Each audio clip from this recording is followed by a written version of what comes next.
mohon maaf kepada adik-adik yang baru dilantik menjadi anggota DPS bahwa mati lampu itu bukan suatu halangan, dan mari kita nikmati suasana seperti ini.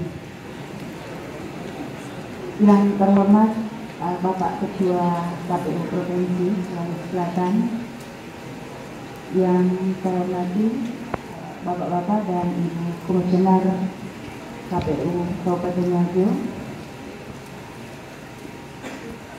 yang saya hormati dan saya banggakan Ketua PPK ke Kabupaten Nganjuk,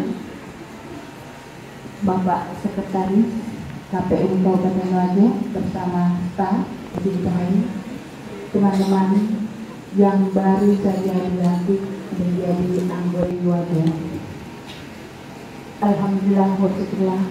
Pertama-tama adik, izinkan saya memanggil teman-teman yang baru saja dilantik.